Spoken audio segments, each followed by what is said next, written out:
Hello everyone, હું Patel Kritika from VS Patel college of arts and science. આજે આપણે જોઈશું અર્ધ તરંગ રેક્ટિફાયર અને પૂર્ણ તરંગ રેક્ટિફાયરનું પ્રેક્ટિકલ. તો સૌપ્રથમ જોઈએ કે અલ્ટરનેટિંગ કરંટ AC અને ડાયરેક્ટ કરંટ DC એમ બે પ્રકારની વિદ્યુત છે. DCમાં વિદ્યુત પ્રવાહ હંમેશા એક જ દિશામાં વહે છે. આથી DC ઉદ્ગમના બે ટર્મિનલ પર હંમેશા ધન અને ઋણ દર્શાવેલા હોય છે. બેટરી આનું સામાન્ય ઉદાહરણ છે. ACમાં વિદ્યુત પ્રવાહની દિશા હંમેશા બદલાયા કરે છે. AC વોલ્ટેજ કે વીજ પ્રવાહમાંથી DC વોલ્ટેજ કે વીજ પ્રવાહ રિપલયુક્ત મળે છે. આ ક્રિયાને રેક્ટિફિકેશન કહે છે.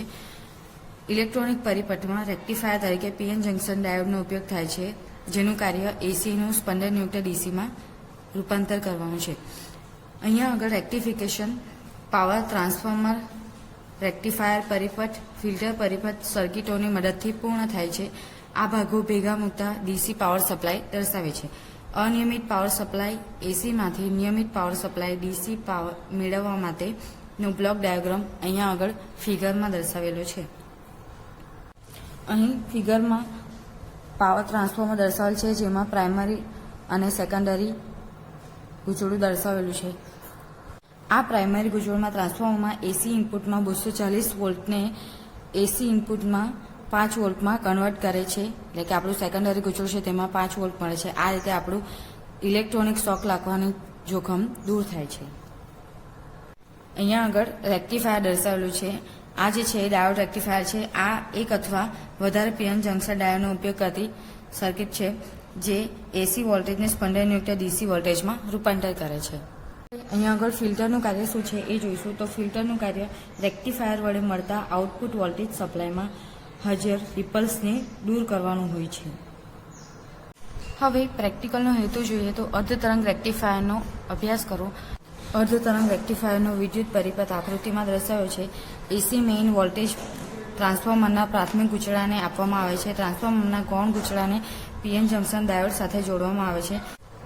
ગૂંચળામાં ઉદ્ભવતા AC વોલ્ટેજના ધન અર્ધ ચક્ર દરમિયાન કેથોડની સાપેક્ષે PN જંકશન ડાયોડનો એનોડ ધન થાય છે. આથી ડાયોડ ફોરવર્ડ બાયસમાં થાય છે અને વિદ્યુત પ્રવાહનું વહન લોડ અવરોધ RL માંથી થાય છે. તે RL એ છેડાને ધન બનાવે છે અને બી છેડાને ઋણ બનાવે છે. આ ઋણ અર્ધ ચક્ર દરમિયાન કેથોડની સાપેક્ષે ડાયોડનો એનોડ ઋણ થાય છે. પરિણામે ડાયોડ રિવર્સ બાયસની સ્થિતિમાં આવે છે. આથી RL માંથી વિદ્યુત પ્રવાહનું વહન થતું નથી. આ જે વિદ્યુત પ્રવાહનું વહનના તરંગ સ્વરૂપે દર્શાવ્યા છે. અહીંયા આગળ ગ્રાફ જે છે અર્ધ તરંગ રેક્ટિફાયરનો દર્શાવેલો છે, જેમાં પ્રથમ ગ્રાફ જે છે શુદ્ધ ACનો ઇનપુટ વોલ્ટેજ દર્શાવેલો છે અને સેકન્ડ ગ્રાફ જે છે અર્ધ તરંગનો આઉટપુટ વોલ્ટેજ દર્શાવેલ છે. ગ્રાફ પરથી સ્પષ્ટ થાય છે કે ઇનપુટ વોલ્ટેજના ઋણ અર્ધ ચક્ર આઉટપુટ વોલ્ટેજમાંથી કપાઈ જાય છે, જેથી લોડ અવરોધના પ્રવાહ ધનથી ઋણ છેડા તરફ વહે છે. આ પ્રકારના વોલ્ટેજને સ્પંદનયુક્ત DC વોલ્ટેજ કહે છે. આપણને ફિગરમાં દર્શાવેલ છે અર્ધ તરંગ રેક્ટિફાયરની સર્કિટ. તો અહીંયા AC મેઇનમાંથી ઇનપુટ વોલ્ટેજ આપતા આપણને ટ્રાન્સફોર્મર દ્વારા ડાયોડમાંથી વોલ્ટેજ પસાર થઈને આપણને વોલ્ટેજનું મૂલ્ય A થી B તરફ મળશે. અર્ધ તરંગ રેક્ટિફાયરમાં આપણે એક જ ડાયોડનો ઉપયોગ કરવાનો છે. અર્ધ તરંગ રેક્ટિફાયરમાં આપણે જોયું કે ઇનપુટ વોલ્ટેજમાં અર્ધ ચક્ર દરમિયાન જ આઉટપુટ વોલ્ટેજ મળે છે. આથી તેની કાર્યક્ષમતા ઘણી ઓછી છે. આ કાર્યક્ષમતા વધારવા માટે પરિપથમાં બીજો એક વધારાનો ડાયોડ એવી રીતે જોડવામાં આવે જેથી ઇનપુટના બંને અર્ધ ચક્ર દરમિયાન આઉટપુટ વોલ્ટેજ મળે. આ નવા તૈયાર થયેલા પરિપથને પૂર્ણ તરંગ રેક્ટિફાયર કહેવામાં આવે છે.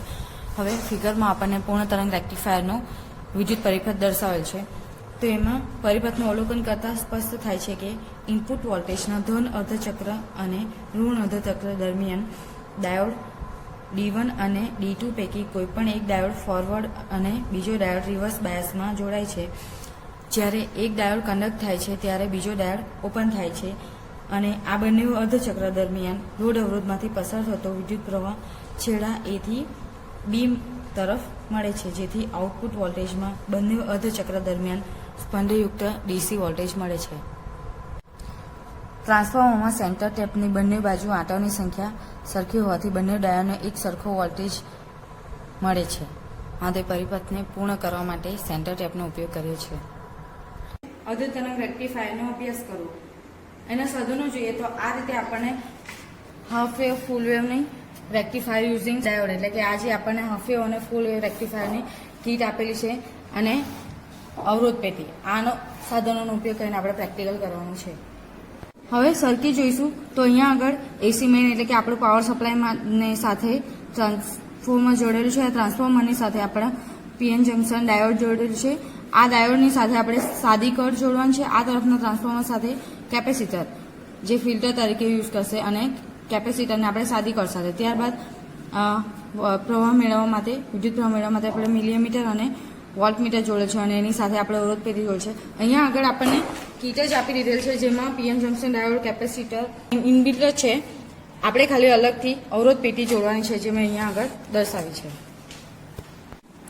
હવે અવલોકન કોઠો જોઈશું તો અનુક્રમ નંબર, ત્યારબાદ લોડ અવરોધ RL ઓમ, ફિલ્ટર વગર સાદી કળ મૂક્યા સિવાય વિદ્યુત પ્રવાહ મિલીમીટરમાં, વોલ્ટેજ V વોલ્ટ, ફિલ્ટર સાથે સાદી કળ મૂક્યા બાદ વિદ્યુત પ્રવાહ મેઝર કરવાનો છે અને ત્યારબાદ વોલ્ટેજ V વોલ્ટ. હવે પ્રેક્ટિકલની શરૂઆત કરતા પહેલા આપણે જોઈ લઈએ કે એસી મેઇન દ્વારા આ સ્વિચનો ઉપયોગ કરીશું કે ઓન ઓફ માટે. ત્યારબાદ હાફ વેવ અને ફૂલ વેવ માટે જો અહીંયા આગળ સ્વિચ આપી છે આપણે, તો આ નીચે કરીશું એટલે હાફ વેવ મળશે અને ઉપરની તરફ કરતાં આપણને ફૂલ વેવના રીડિંગ મળશે. ત્યારબાદ આપણે જે અહીંયા ફિલ્ટર તરીકે ઉપયોગ કરવાનો છે એ કેપેસિટર, અહીંયા આગળ આપણે કેપેસિટરનો ઉપયોગ ફિલ્ટર તરીકે કરેલો છે. તો આ સ્વિચ જે અત્યારે ઉપર રાખી છે એ ફિલ્ટર વગરના રીડિંગ આપશે અને ફરી સ્વિચ નીચે કરતાં આપણને ફિલ્ટર સાથેના રીડિંગ મળશે. હવે આપણે પ્રેક્ટિકલ કેવી રીતે કરવાના એ જોઈશું. તો સૌપ્રથમ હાફ વેવ માટે આપણે અહીંયા સ્વિચ રાખી છે, તો એના માટે આપણે અવરોધનું મૂલ્ય એટલે કે લોડ અવરોધનું મૂલ્ય આપતા જવાનું છે અને ત્યારે ફિલ્ટર સાથે અને ફિલ્ટર વગર આપણે વિદ્યુત પ્રવાહ અને વોલ્ટેજનું મૂલ્ય અને વિદ્યુત પ્રવાહનું મૂલ્ય મિલીમીટરમાં નોટ કરવાનું છે. તો અહીંયા આગળથી મેં અવરોધનું મૂલ્ય કાઢું છું અને ત્યારે આપણને વોલ્ટેજનું મૂલ્ય જે મળશે એ આપણે નોટ કરવાનું છે અને પ્રવાહનું મૂલ્ય જે મળશે એ આપણે નોટ કરવાનું છે. આ બંને જે વોલ્ટમીટરમાં જે આપણું રીડિંગ આવ્યું અને મિલીમીટરમાં જે રીડિંગ આવ્યું એ એટલે કે વોલ્ટેજ અને વિદ્યુત પ્રવાહ, આ જે આપણા રીડિંગ હતા એ ફિલ્ટર વગરના રીડિંગ હતા. હવે આપણે ફિલ્ટર સાથેના રીડિંગ લઈશું.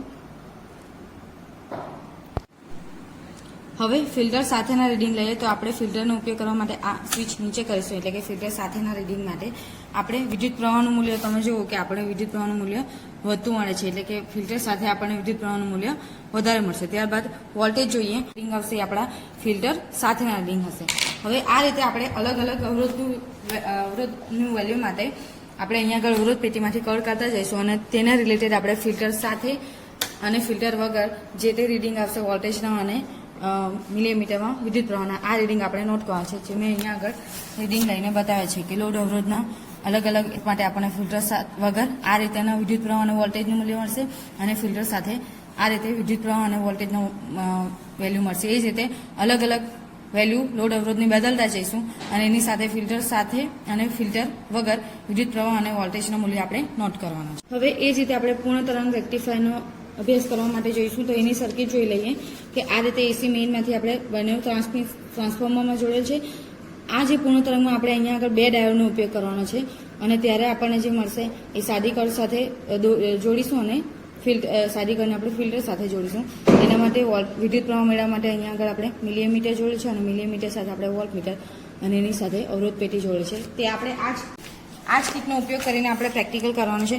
તો અહીંયા આગળ આપણે 2 ડાયોડનો ઉપયોગ કરવાનો છે એટલે આપણે હવે ફૂલ વેવ કરીશું. એટલે આ જે ટ્રાન્સફોર્મર સાથે આપણે આખી સર્કિટ અહીંયા આગળ આપણે કીટમાં બતાવેલી છે. હવે પૂર્ણ તરંગના રીડિંગ લેવા માટે જે રીતે આપણે અર્ધ તરંગમાં લોડ અવરોધનું મૂલ્ય કરતા ગયા અને ફિલ્ટર સાથે અને ફિલ્ટર વગર વિદ્યુત પ્રવાહ અને વોલ્ટેજના રીડિંગ લેવાનું છે, તો એ જ રીતેનો અવલોકન કોઠો ફૂલ વેવ માટેનો પણ છે. તો અહીંયા આગળથી મેં અવરોધનું મૂલ્ય કાઢ્યું છે અને ત્યારે આપણે પ્રવાહનું મૂલ્ય અને વોલ્ટેજનું મૂલ્ય આપણે નોટ કરવાનું છે. તો જે તે પ્રવાહનું મૂલ્ય આવશે અને વોલ્ટેજનું મૂલ્ય આવશે, આ એ જ છે રીડિંગ આપણે ફિલ્ટર વગર લીધા છે. હવે આપણે ફિલ્ટર સાથે રીડિંગ લેવાનું હોય તો એના માટે આપણે કળ નીચે કરીશું એટલે ફિલ્ટર સાથે આપણા રીડિંગ આ રીતેના મળે છે કે ત્યારે આપણને પ્રવાહનું મૂલ્ય આ રીતેનું વધેલું જોવા મળે છે અને વોલ્ટેજનું મૂલ્ય આપણને એના કરતાં વધારે જોવા મળશે.